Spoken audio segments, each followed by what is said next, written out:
produk-produk barang tambang lainnya banyak di Banten, termasuk tadi wisata tadi banyak banget luar biasa, cuma pengembangannya yang belum maksimal. Harapan kami selalu bekerja sama dan selalu memberikan arahan kepada eksekutif bahwa kami sebagai legislatif mengingatkan, yuk Banten menggeliat supaya Banten menjadi daerah atau tanah juara atau jawara. Nah, yang saya sayangkan, pantai itu tidak boleh dikuasai oleh seseorang atau yang namanya perusahaan apapun.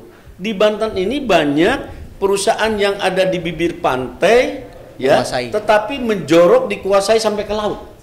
Bagaimana masyarakat akan nyambung pantai ke pantai lain?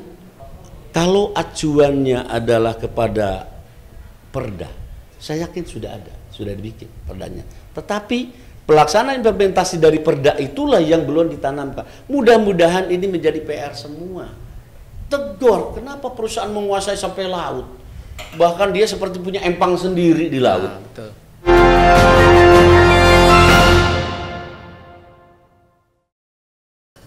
Assalamualaikum warahmatullahi wabarakatuh. Sobat Ekbis, bertemu lagi di Ekbis Podcast. Kali ini kita kedatangan tamu. Sebenarnya bukan kedatangan tamu, kita yang mendatangi tamu. Tapi apapun itu namanya, akhirnya kita bisa bersilaturahmi dengan Ketua DPC Partai Demokrat Kota Tangerang. Baik. Kalau saya sebutkan satu persatu mungkin ini terlalu panjang. Beliau Ketua DPC Partai Demokrat Kota Tangerang, kemudian anggota DPRD Provinsi Banten. Siap. Anggota Komisi 3, dulu Komisi 1 Pak ya? Iya, Ketua Komisi. Saya tahu betul bahwa beliau Ketua Komisi 1 yang sangat vokal di DPRD Provinsi Banten. Kemudian beliau juga pengusaha.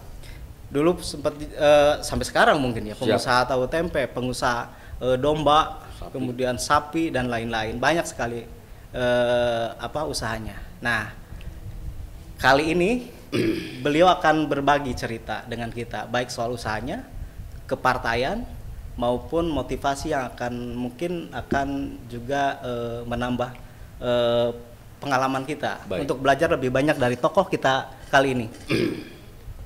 Siap. Gimana kabarnya Pak? Masih puasa kan?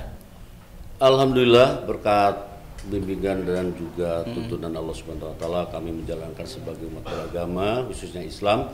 Karena itu wajib bahwa puasa tidak boleh ditinggal selama kita sehat. Selama kita masih punya iman. Kalaupun ada dalam sebuah surat, ya ayyuhalladzina amanu kutiba alaikumul, diwajibkan kepada kamu untuk berusaha sebagaimana orang-orang terdahulu sebelum kamu melaksanakan. Keren banget ini. Jadi semua harus puasa. Jadi jangan sampai aktivitas segala macam membuat kita melalaikan puasa. Bukan begitu Pak Ketua ya? Siap. Oke, Pak Ketua, ini menarik sebenarnya. Bahwa mungkin orang lupa pencapaian Pak Ketua menjadi Ketua DPC Partai Demokrat Kota Tangerang, kemudian menjadi anggota DPRD Provinsi Banten, sekaligus anggota Komisi 3 saat ini. Iya. Ini juga pasti jalannya sangat panjang sekali. Baik. Mungkin ada doa-doa orang tua ataupun ada perjalanan yang memang harus kita teladani sampai di puncak ini. Baik. Bisa berbagi pengalaman Pak Ketua? Siap Mas Rijal, bahwa saya sendiri dalam kapasitas sebagai wakil rakyat, saya sering turun di masyarakat, memberikan edukasi, memberikan pembelajaran, membuka wawasan masyarakat kita, khusus kalangan generasi muda, generasi milenial yang tergabung biasanya di kampung itu ada yang namanya Karang Taruna. Oke. Kenapa saya sampaikan bahwa perjalanan hidup itu tidak sekonyong-konyong simsalabim jadi. Saya melalui proses yang sangat panjang. Memang dasarnya adalah bahwa kami dibesarkan hidup yang tidak serba wah. Pas-pasan sehingga kami dipacu bagaimana ingin hidup seperti orang lain. Itu dulu konsepnya. Yang kedua, niat. Apa yang harus merubah kondisi yang ada. Di saat orang tua kita kurang mampu, orang lain mampu, bekal sekolah dulu zaman SD, mereka dimanja, diantar, kalau saya jalan sendiri terkadang pakai sendal jepit. Artinya bahwa kita ini lemah secara finansial dan ekonomi orang tua. Tetapi kita tidak boleh ngoyo. Zaman sekolah SD saja saya sudah belajar mencari uang jajan sendiri, bekal sendiri, sehingga di sekolah orang tidak tahu, dianggap bahwa saya orang kaya. karena bekalnya lebih daripada orang. Padahal dulu di Tasik itu banyak home industry memproduksi batik. Kita sekolah pagi jam 12 kita datang ke pabrik batik, bantu-bantu di sana, tiap sore dapat upah. Nah kalau di sekolah bisa jajanin orang, misalnya termasuk SMP-nya, SMA-nya, kita dianggap orang kaya, banyak cewek-cewek di sekolah, maaf pada waktu itu cantik-cantik lah, dekat dengan kita dianggap bahwa kita anak orang kaya, bekalnya gede. Padahal begitu dia bahwa sudah kita saling dekat, saling suka, dia datang kepada satu perkampungan, saya lagi namanya pegang cangkul, ngaduk bangunan. Di saat mereka yang tadinya pacar kita lihat lagi ngaduk, mereka pikirain orang kaya, nggak tahu tukang ngaduk, pergi. Bagi kita itu bukan hambatan, biarkan. Kenapa? Ini menjadi motivator bagi kita. Motivasi kita bagaimana harus merubah kondisi yang ada. Yang bisa merubah kita, Allah sudah memberikan arahan, memberikan pepatah melalui ayat. Allah tidak akan merubah nasib seseorang kalau kita tidak mau merubahnya atau satu kaum. Nah itulah dipakai oleh saya dari mulai lulus SMA, kuliah tidak jelas karena memang bicara permodalan, tetapi hidup saya bagaimana bisa berlanjut. Saya dulu di terminal, di pasar, udah tahu lah kalau hidup di pasar artinya memiliki nyali yang besar supaya kita bisa konsisten bisa hidup. Tetapi satu malam berpikir mau jadi apa saya ini. Cobalah saya merantau ke Tangerang dengan modal dari pasar, celana cumpang-camping, rambut gondrong, sendal jepit sudah lepas-lepas. Itu yang kalau jalan 100 meter masukin lagi. Tahun berapa itu Pak? Itu kurang lebih sekitar tahun 84. Datang saya ke Tangerang, saya baru lahir. Saya ingin merubah kondisi, menciptakan sesuatu yang berguna bagi saya dan keluarga. Saya coba pada waktu itu zaman orang sendal jepit, kita coba temen nawarin gua mau jualan. Kalau lu jual berapa, nanti kalau gua pinjam dulu, ngutang dulu, boleh nggak? Gua nggak punya modal, jual lah. Waktu itu jual, dapat untung, kita lumayan kumpulin. Jual sepatu zaman dulu sepatu rebok, kita 40.000. Kita bagaimana kalau jual 50 dan laku 10 misalkan punya untung 100.000. Kumpulin, akhirnya bisa ngirim sepatu apapun bermobil-mobil box ke Semarang, Jogja, Kendal, Surabaya dan lain-lain. Mulai kita menapak diri, percaya diri bahwa dengan dagang dan wirausahalah menjamin bahwa hidup kita ini ke depan akan sejahtera. Sekalipun kita tidak bisa mengandalkan pendidikan kita yang tidak seberapa itu. Tapi kalau ada keinginan dan niat yang kuat, jangan jadi hambatan sekolah ijazahnya rendah. Jangan jadi hambatan kalau kita nganggur. Selama kita mau mempotensikan akal pikiran kita yang cerdas, smart dan juga penuh ide dan gagasan, semua kita bisa rubah. Dari itu kita coba diversifikasi usaha lain. Begitu saya pada waktu itu mencoba datang pabrik tahu, pabrik tempe, apa yang dilakukan orang mendrop kedelai. Saya coba belajar dagang kedelai. Drop kedelai lah pabrik tahu, pabrik tempe pada waktu itu dari satu konter toko ruko. Pada saat itu sekitar tahun di bawah 90, saya sudah jadi pengusaha kedelai yang terbesar Jabodetabek. Saya dropping seluruh toko saya di Jabodetabek dan Banten, waktu itu masih bergabung, Banten ke Jawa Barat, toko saya ada 20. Saya dapat predikat pada waktu itu pengusaha terbaik se-Jawa Barat buat tahun berikutnya untuk kedelai pada waktu itu, pengusaha kecil. Nah, makin menapak diri, makin percaya. Saya berpikir lagi, kok kenapa orang dropping kedelai, bikin tahu, bikin tempe, saya ngedrop kedelainya, orang lain ngedrop. Tukang tempe, tukang tahu juga luar biasa. Modalnya sampai miliaran, pabriknya miliaran, mobilnya banyak. Kenapa saya tidak sekalian punya pabrik tahu? Dari situlah. Bukan ngedrop saja. Cobalah kita akhirnya ditambah lagi. Artinya hulu sampai hilir. Bukan sebagai penggerop kedelainya saja, saya juga bikin pabrik tahu, pabrik tempe pada waktu. Ternyata lumayan juga. Akhirnya menambah kepercayaan, keyakinan saya. Kita investasi tanah di mana-mana dan lain-lain. Nah sudah pabrik kedelai, terus pabrik tahu tempenya juga kita jalan dan bagus sehingga banyaklah pihak-pihak lain yang mengembangkan tempe dan tahu pada waktu itu. Nah, tidak cukup di situ. Asep Hidayat berpikir yang lebih rasional lagi. Kenapa pabrik tahu, pabrik tempe saya dari Surabaya, dari Solo, dari Jogja, dari Bandung, Lembang, dari Bogor, berbondong-bondong orang datang mencari ampas tahu yang dianggap limbah ke Tangerang, dan berani inden untuk 5 bulan 1 tahun kontrak pabrik tahu supaya jangan ampasnya dijual ke orang. Itu berebut. Makanya ada itu apa?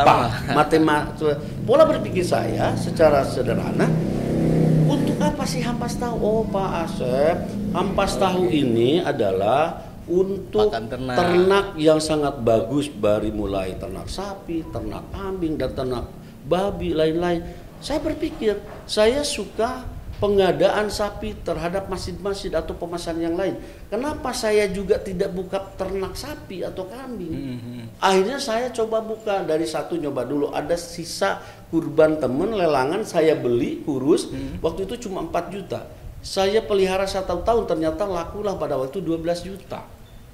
Nah, menjanjikan, saya bilang nih luar biasa. Bagaimana coba 10 bangunan, sampailah saya punya kandang tidak banyak, sekitar 200 ekor sapinya. Sekarang berapa ekor? Sekarang karena kemarin itu hanya sisa ada kurang lebih 40 karena belum berani belanja lagi. Ada yang mati 5 pada waktu itu kena wabah yang namanya PMK. Ya, PMK. Sehingga kita sekarang belum berani nyetok sampai ratusan lagi. Kenapa? Sekalipun nanti 3 bulan lagi kita harus pengadaan, persiapan untuk langganan-langganan kita. Tetapi kita tahan dulu. Tidak hanya di situ perjuangan dalam itu. Makanya saya sering bicara, mengedukasi masyarakat jangan malas. Jangan memperbanyak tidur, kebanyakan mimpi akhirnya menghayal. Setelah itu, apa sih sapi menghasilkan produk kotoran? Di dapur saya, di kanan saya, tempat dapur banyak pekerjaan perlu bahan bakar untuk masak. Saya pada waktu itu kerjasama dengan orang temen yang lulusan profesi di LIPI, bikinlah namanya banker untuk pengolahan instalasi biogas. Akhirnya untuk dapur di kandang tidak usah harus beli LPG, di drop gasnya dari biogas. Kotoran untuk sapi. 2 rumah 3 rumah itu cukup. Berapa ekor itu untuk cukup? 2 atau 3? Satu hari tidak banyak, mungkin hanya 3 ember saja. 3 ember. Itu sudah menghidupi 3 rumah. Betapa luar biasa kalau kita mempotensikan segala kemauan kita, tidak ada yang mubazir semuanya. Nah, dari pengusaha-pengusaha itulah percaya diri, sekalipun pendidikan saya rendah. Datang teman-teman sini, karena kita kalau sudah manis, madu pada datang. Datang deketin kita, yang mau ikut main, ikut makan bareng-bareng, hayu sukaria dan lain-lain. Teman di mana-mana, orsap, ormas, banyak jadi kawan kita, sahabat kita, saling membangun. Datanglah pemikiran, kayaknya Pak Asep ini pantas sudah waktunya jadi wakil rakyat, karena kepedulian terhadap rakyat, di mana-mana kenal dengan semua orang. Saya akhirnya pada waktu itu coba memberanikan diri, orang nyalek biasanya kabupaten kota dulu. Saya di provinsi pada waktu langsung. Iya. Ini ada yang menarik sebenarnya Pak Asep. Iya. Dulu sebenarnya partainya bukan ini. Di Gerindra. Ya, di Gerindra. Kemudian ya soal idealisme lah. Saya tahu, saya baca dari beberapa catatan kemudian bahwa ini soal idealisme kemudian berpindah partai. Bahkan berani untuk mundur dari anggota DPRD Provinsi Banten. Nah, pertanyaan saya ke awal dulu. Ada sih, tidak sih dulu gitu. Maksudnya waktu kecil atau waktu sekolah yang memang cita-citanya juga ingin jadi wakil rakyat. Bahwa manfaat untuk jadi wakil rakyat ternyata lebih besar gitu. Manfaatnya untuk masyarakat. Baik. Gitu. Siap Mas Rijal, ini pertanyaan ini sungguh tantangan bagi saya. Jelas saya yang pertama tidak pernah memiliki konsep punya cita-cita. Kehidupan saya suram. Boro-boro mau cita-cita. Cita-cita dari dokter, kehidupan saya suram. Orang akan menertawakan, lu orang melarat menjadi dokter. Nanti begitu kan? Nah, saya punya cita-cita, tidak punya. Ada satu, cuma kalau saya dulu ingin jadi tentara, cuma itu. Tetapi saya sampaikan kepada anak generasi muda, milenial, jangan terpaku oleh cita-cita, harus situasional. Di saat kita membutuhkan segala sesuatu dengan niat baik, Allah akan jawab dengan usaha dan keinginan yang kuat, termasuk anggota dewan. Kembali kepada permasalahan tadi yang ditanya oleh Mas Rijal, bahwa yang sangat menarik menurut Mas Rijal, Pak Asep dulu bukan di Demokrat. saya dulu di partai lain. Oke. Di partai lain dengan banyak perselisihan. Pada waktu itu merasa saya dilantik, tetapi ada yang kurang nyaman. Menurut saya tidak usah cerita terlalu detail. Nah, di saat saya memberanikan pindah partai pada waktu itu, kenapa saya pilihannya Demokrat? Pindah dari partai setelah saya jadi dewan pada waktu itu, sampai saya berani berkorban mundur 1 tahun pada waktu itu, padahal orang lagi hebat-hebatnya dianggap jadi anggota dewan, orang menyayangkan kenapa mundur 1 tahun akan hilang sekian ini gitu kan itu. Nah, saya selalu komitmen yakin pada Allah, dimanapun kalau Allah sudah menakdirkan pasti jadi. Itu kekuatan. Yang kedua, pindah partai pun karena kita memelihara, merawat konstituen kita, masyarakat kita, bukan sekedar jadi dewan sekarang genan kong kali ke money politik terus dicoblos, setelah itu tinggal lupa terhadap grassroots-nya, pasti akan ditinggal oleh masyarakat juga. Tetapi saya merawat bagaimana hubungan dengan masyarakat, apa yang diinginkan masyarakat, bukan hanya karena partainya, pribadi kita dulu. Kita harus paham, harus mengerti, harus mendengar apa yang diharapkan oleh masyarakat, apa yang diinginkan. Kuping kita pasang, mata kita pasang, sehingga ada hubungan saling menguntungkan dengan masyarakat. Masyarakat jadi paham.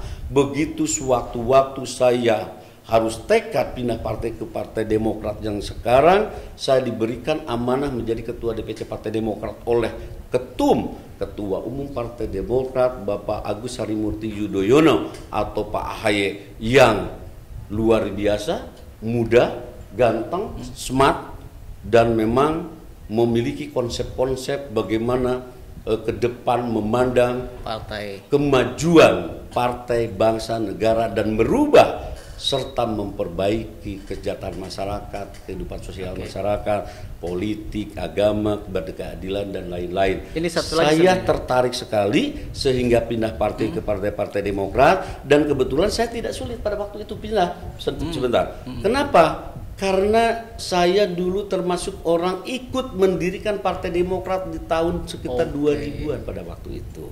Sehingga punya sejarah itu, karena ada sesuatu hal dalam perjalanan politik waktu itu saya keluar dulu. Gitu kan, Partai Demokrat, jadilah saya caleg Demokrat, jadi dewan pada waktu itu. Tapi sekarang saya Gerindra, tapi sekarang saya merasa memiliki rumah yang sangat nyaman dan sangat dihargai oleh organisasi, sehingga saya membangun DPC.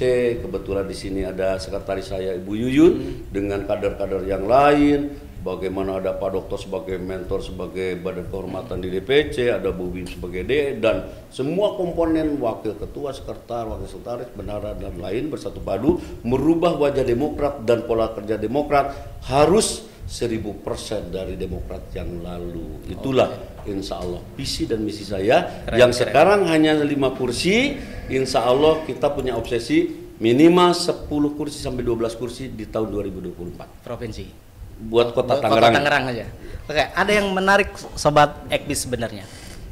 Beliau mundur dari anggota DPRD Provinsi Banten dari partai sebelumnya, kemudian masuk ke Demokrat, kemudian mencalonkan kembali menjadi anggota DPRD Provinsi Banten, tapi suaranya sangat tinggi. Ini juga kan sebuah catatan yang memang catatan yang sangat bagus. Jarang orang kemudian mundur dari partai sebelumnya kemudian masuk ke partai yang baru, tapi perolehan suaranya sangat tinggi. Berarti ini persoalannya kan bukan persoalan partai dan lain, tapi memang sosok Pak Haji Asep. Nah ini menariknya, apa strateginya sampai memang perolehan suara di kota Tangerang itu jadi suara yang paling tinggi sebenarnya Pak Asep? Mas Rijal, kalau kembali kepada permasalahan dan tadi pertanyaan itu, yang saya katakan yang pertama, yakin pada Allah Subhanahu Wa Taala. Dimanapun kita ada, kalau Allah mentakdirkan akan ngikutin kita. Yang kedua, kita sebagai wakil rakyat harus respon terhadap keadaan dan situasi sosial ekonomi masyarakat. Apalagi Demokrat, jangan biarkan rakyat susah. Kita karena apa? Bagian daripada perjuangan rakyat untuk lebih mensejahterakan. Yang tadi disampaikan, kenapa saya pindah partai pada waktu itu dan harus mengorbankan keluar dari partai yang lama. Pada waktu itu yang saya sampaikan bahwa saya merasa kurang nyaman di rumah yang lama. Dalam kehidupan Rasulullah mengajarkan, memberikan contoh hijrah itu bukan hal yang rugi, tetapi mencari yang lebih baik dalam kehidupan masyarakat, beragama dan lain-lain. Nah, pada waktu itu saya berkorban menurut PKPU. Kenapa saya harus mundur?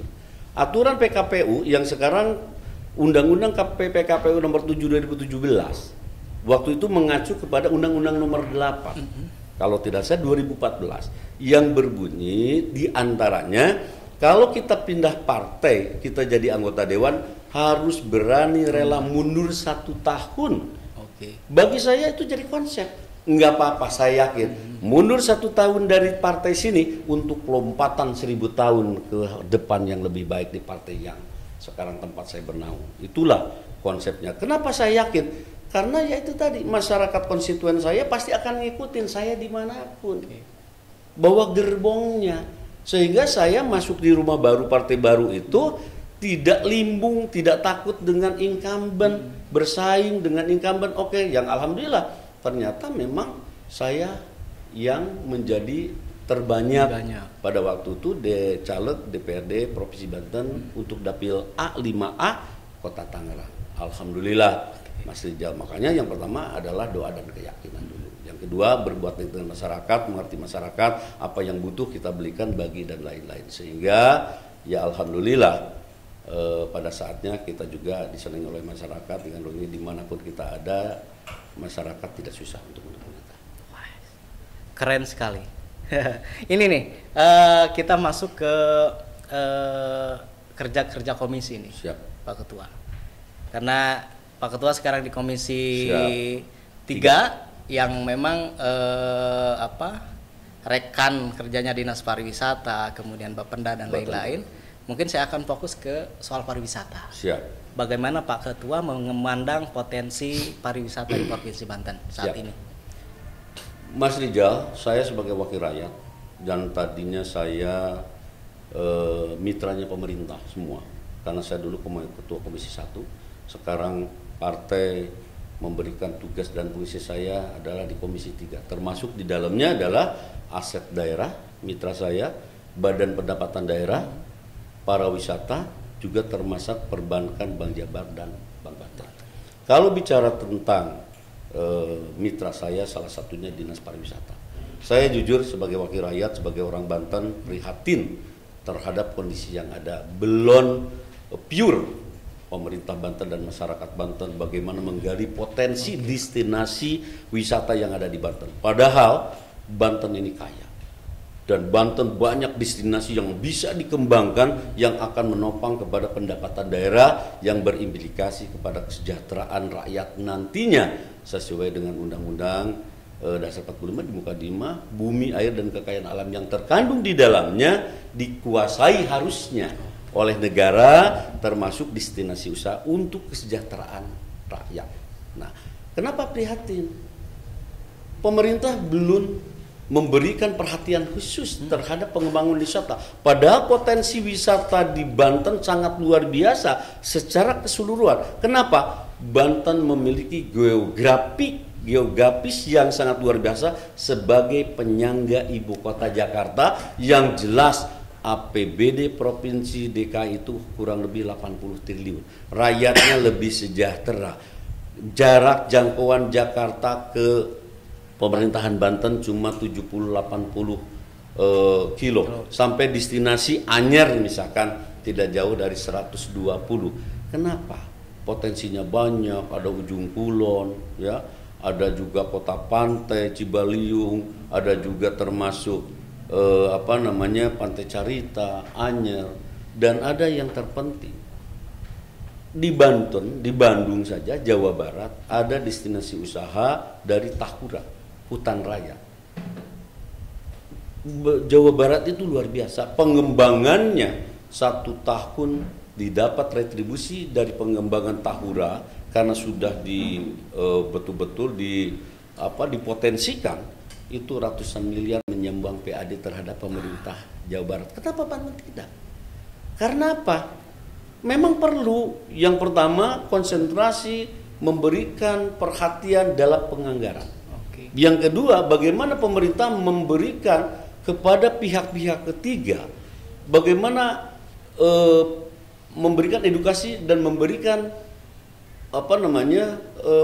penjelasan kepada pihak kita, bisa enggak sih saudara mengembangkan potensi destinasi di Banten yang begitu kaya dan begitu hebat dan memiliki potensial yang luar biasa. Itu kurang promosinya termasuk. Makanya saya sering mengkritisi Tahura di Jawa Barat itu hanya kurang lebih tidak jauh 350 hektar ya, Juanda. Di Banten ini adalah kalau tidak salah itu 1.670 hektar. Betul. Jauh. Potensinya luar biasa. Di sana ada air terjun, di sana ada hutannya yang pohon-pohonnya masih asli adalah di bibir pantai. Kenapa tidak bisa? Yang ada adalah niat yang kurang kuat.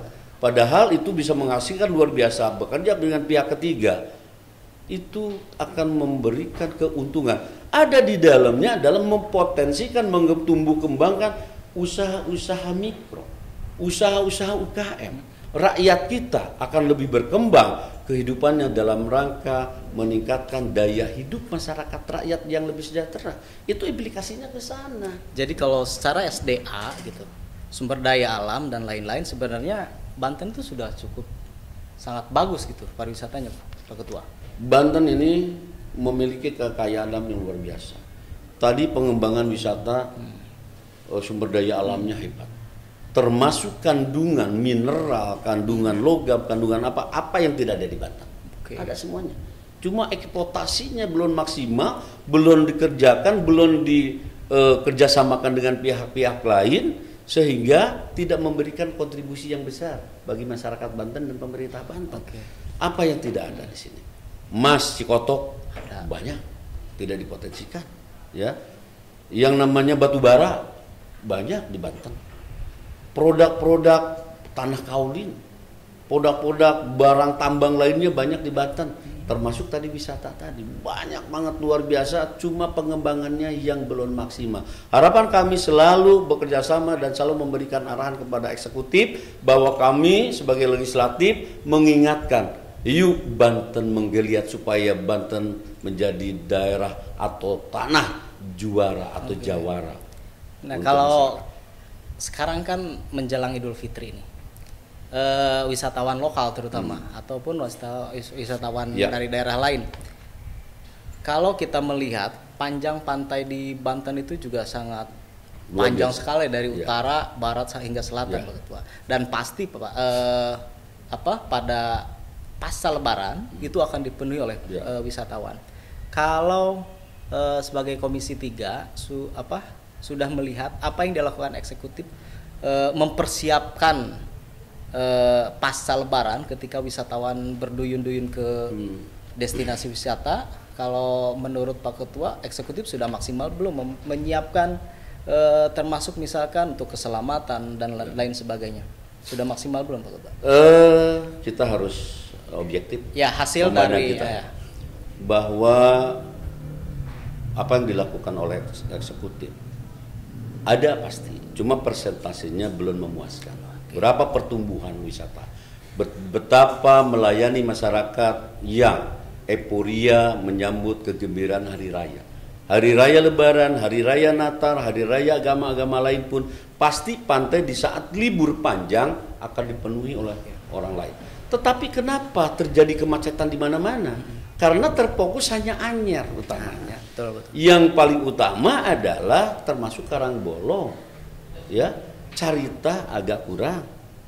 Termasuk ke daerah pantai Kek itu sana, Tanjung Lesung juga agak kurang juga. Sebetulnya infrastrukturnya sudah bagus, tetapi segi promosi dan sarana-sarana prasarana yang lain yang kurang.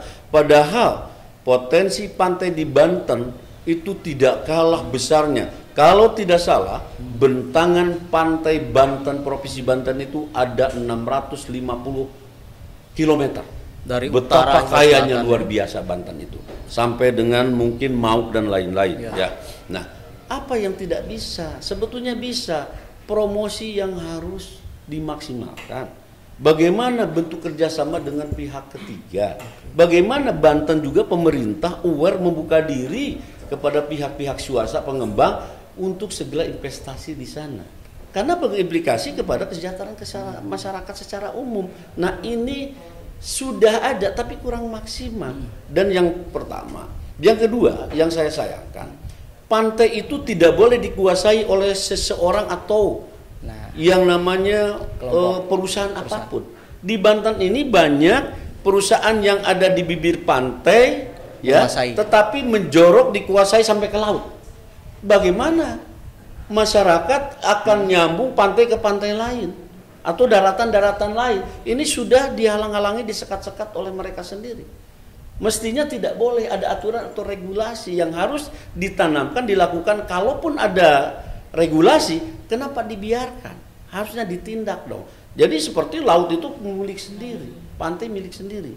Sehingga tidak accessibility, pantai yang ada di Anyer masuk kemana, orang akan jalan, akan apa, segala macam itu sulit untuk mereka, para wisatawan.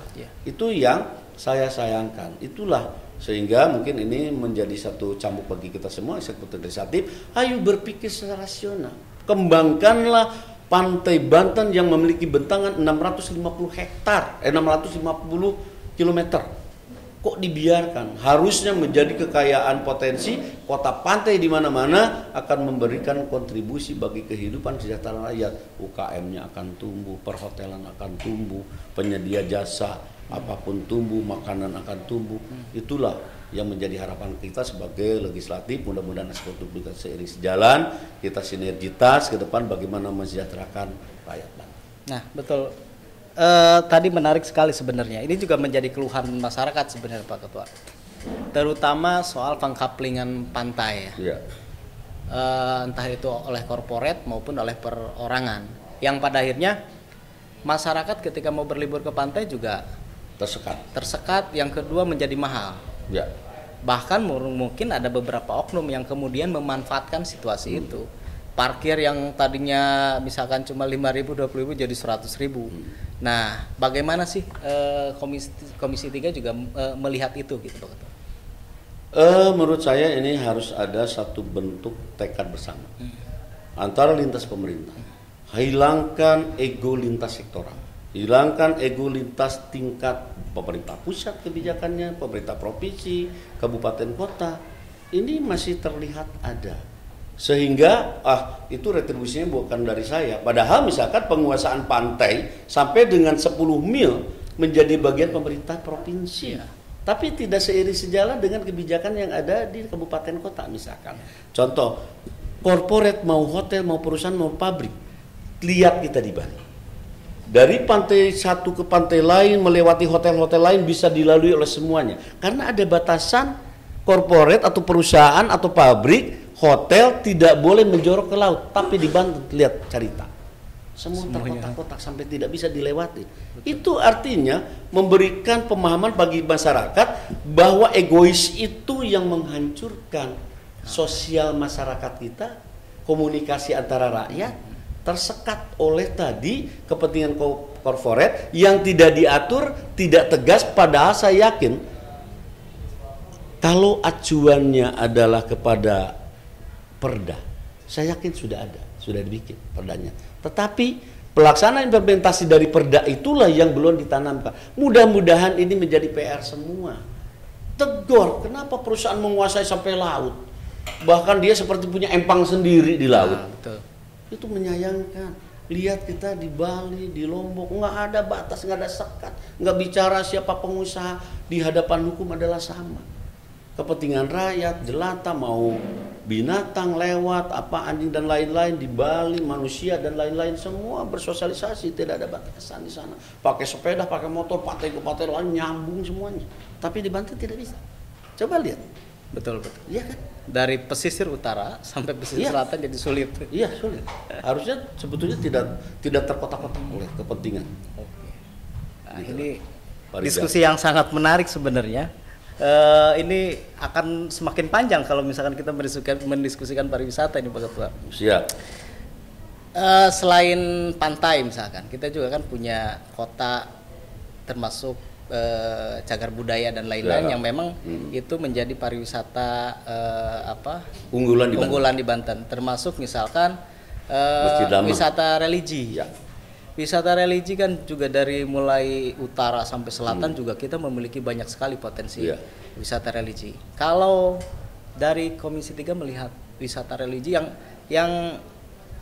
yang kita pastikan bahwa juga misalkan sebelum Ramadan orang berduyun-duyun wisata religi, kemudian setelah Ramadan juga kita kan tidak hanya wisata alam, tidak hanya wisata hiburan semata, tapi juga wisata religi yang memang mungkin tingkat religius masyarakat Banten juga yang memang kebutuhan mereka untuk datang ke wisata religi. Kalau melihat Pak Ketua melihat itu gimana? Kami dari Komisi 3 karena memang satu yang kita pacu adalah bagaimana pengembangan wisata baik religi maupun alam. Yang kedua bahwa kami konsisten bahwa dari wisata itu akan menimbulkan retribusi yang menambah daya dorong kepada pendapatan daerah atau kepada kas daerah, kan gitu. Nah, kita bicara tentang wisata religi di Banten itu banyaknya bukan main. Yang sekarang mulai menggeliat adalah tapi masih banyak kekurangan, termasuk Banten Lama atau Masjid Banten Lama. Sudah direstrukturisasi, sudah luar biasa. Halaman di sana itu dan masjidnya sudah seperti masjid di Madinah. Sudah nyaman lah. Sudah bagus, sudah ada seperti tenda dan lain-lain, itu sudah luar biasa. Tetapi apa kelemahannya? Regulasi yang belum ditanamkan dipakai secara menyeluruh, di mana masyarakat orang yang ingin berwisata religi masih kurang nyaman. Di mana-mana orang minta-minta, pedagang tidak teratur. Apa yang ditimbulkan dilihatnya tidak estetika, tidak bagus, tidak nyaman, yang terkesannya kumuh. Kenapa tidak bisa ditanamkan? Sekalipun karakter masyarakat kita susah diatur, kalau ditanamkan dengan disiplin yang kuat, pasti harus bisa rubah dong. Sehingga memberikan image terhadap orang-orang luar, orang-orang Banten, oh iya nyaman, oh enak, oh teratur. Ini enggak minta-minta di mana-mana. Terkadang kita jalan perut kita dicolok-colok, dikoroyok ratus puluhan orang. Gitu kan, parkir juga liar. Kenapa tidak ditentukan dengan tegas dengan ketentuan perda yang ada? Perparkiran harus jelas siapa pihak ketiga yang akan diganti. Berapa pembagiannya? Berapa masuk di daerah? Siapa petugasnya? Tetap kan itu mempotensikan masyarakat asli juga. Cuma ya kebiasaan orang kita ini tidak disiplin. Kalau tidak dimulai dengan tegas, tetap mereka susah untuk dirubah. Merubah karakter itu sangat sulit. Itulah harapan kami, terus menyuarakan bagaimana kerjasama dengan pihak pariwisata supaya wisata di Banten menjadi wisata yang top sesuai dengan Banten juara atau jawara. Nah, ini menarik soal bahwa wisata itu adalah investasi yang sangat murah untuk menarik PAD. Betul. Kan begitu ya? Dari pengalaman Pak Ketua ketika misalkan saat dibanding ke tempat-tempat lain, bahwa ternyata meskipun mereka memiliki sumber daya alam yang sangat minim, tapi ternyata PAD dari sektor itu sangat besar. Nah, sebenarnya misalkan di Banten itu mestinya bisa melebihi daerah lain mungkin Pak Ketua. Harusnya kalau dipotensikan. Jadi bisa lebih menarik PAD lagi. Ya. Ya itu tadi berimplikasi kalau pengembangan wisatanya mendapat perhatian khusus dan kita siap juga untuk mendanai membangun semua infrastruktur, sarana prasarana di setiap pariwisata, saya yakin akan memberikan kontribusi. Yang pertama pendapatan asli daerah. Yang kedua memberikan kontribusi para UKM. Yang ketiga juga bagaimana para pengrajin. Di Banten itu memiliki banyak pengrajin, batik, kopi dan lain-lain. Itu juga akan hidup. Kita ambil contoh. Bali itu bukan daerah industri. Betul. Cuma mengandalkan wisata. Industri pariwisata. Tapi Bali itu akan menjadi daerah yang mendapatkan PAD yang luar biasa. Dari apa? Kekuatan para UKM-nya.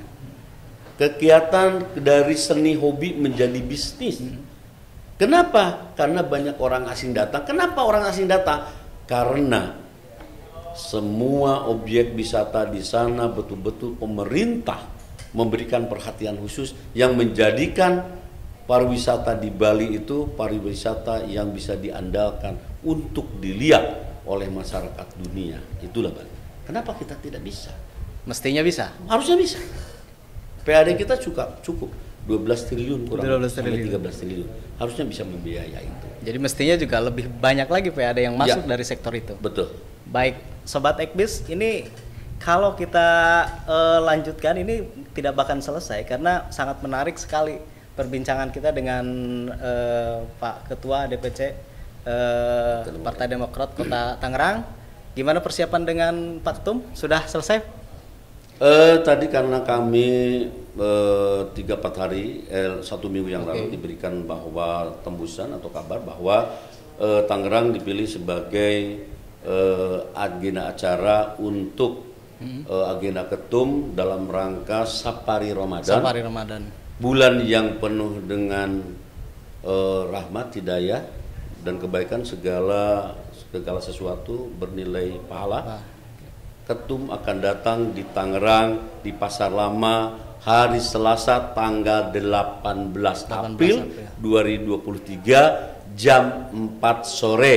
Di situ agendanya adalah ngabuburit sambil berbuka puasa. Pasti di dalamnya ada santunan anak yatim, santunan ibu-ibu janda tua, manula santunan juga. Kami punya mitra binaan adalah Portuni.